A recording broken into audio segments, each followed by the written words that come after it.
आपके साथ में हैं और सब मिलकर जो भी फैमिली इसके ऊपर जो बीती है, हमें ऐसा लगता है कि हमारे फैमिली से बीता है। हम एक आवाज़ में पूरे वतन भर से, स्पेशली पूरे बेलगाम के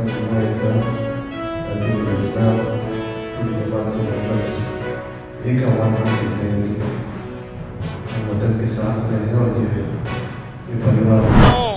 ಬೆಳಗಾವಿ ಬಾರ್ ಅಸೋಸಿಯೇಷನ್ನದ ಎಲ್ಲ ಸದಸ್ಯರು, ಬೆಳಗಾವಿಯ ಎಲ್ಲ ವಕೀಲರು ಸೇರಿಕೊಂಡು ಕಾಶ್ಮೀರದಲ್ಲಾದ ಈ ಒಂದು ಹಿಂಸಾತ್ಮಕವಾದ ಕೃತ್ಯವನ್ನು ಖಡಾಖಂಡಿತವಾಗಿ ಖಂಡಿಸ್ತಾ ಇದ್ದೀವಿ.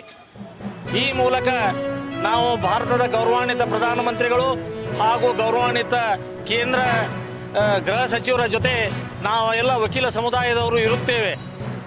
ಈಗಾಗಲೇ ಭಾರತದ ಗೌರವಾನ್ವಿತ ಪ್ರಧಾನಮಂತ್ರಿಗಳು ತಮ್ಮ ವಿದೇಶ ಪ್ರವಾಸವನ್ನು ಮೊಟಕುಗೊಳಿಸಿ ಅವರು ಭಾರತಕ್ಕೆ ಹಿಂದಿರುಗಿದಾರಂತ ನಾವು ಇವತ್ತು ತಿಳ್ಕೊಂಡಿದ್ದೀವಿ. ಪೇಪರ್ಗಳಲ್ಲಿ ಗೃಹ ಮಂತ್ರಿಗಳು ಕಾಶ್ಮೀರದಲ್ಲಿ ಬೀಡು ಬಿಟ್ಟಿದ್ದಾರಂತೂ ಸಹ ತಿಳ್ಕೊಂಡಿದ್ದೀವಿ. ಈ ಥರ ನಿರ್ದಾಕ್ಷಿಣ್ಯವಾಗಿ ಪ್ರವಾಸಿಗರ ಮೇಲೆ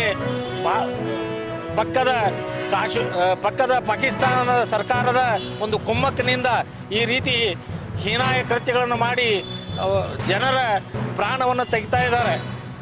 ನಾವು ಇವತ್ತಿನ ದಿನಪತ್ರಿಕೆಗಳನ್ನು ಓದಿದರೆ ಬಹಳ ಆಶ್ಚರ್ಯವಾಗಿದೆ. ಈ ನಮ್ಮ ಟೆರರಿಸ್ಟ್ಗಳು ಕೊಲ್ಲುವಾಗ ಸಹ ಜನರ ಧರ್ಮವನ್ನು ಪರೀಕ್ಷಿಸಿ ಕೊಲ್ತಾ ಇದ್ದಾರೆ ಅನ್ನೋದನ್ನು ನಾವು ಇವತ್ತಿನ ದಿನಪತ್ರಿಕೆಗಳಲ್ಲಿ ಓದಿ ತಿಳ್ಕೊಂಡಿದ್ದೀವಿ. ಇದು ತೀರಾ ಹೀನಾಯವಾಗಿದ್ದು, ಖಂಡನೀಯವಾಗಿದ್ದು, ಇದರ ಬಗ್ಗೆ ಭಾರತ ಸರ್ಕಾರವು ಕೂಡಲೇ ಒಂದು ಕಠಿಣವಾದ ಉಗ್ರವಾದ ಕ್ರಮವನ್ನು ಕೈಗೊಳ್ಳಬೇಕು.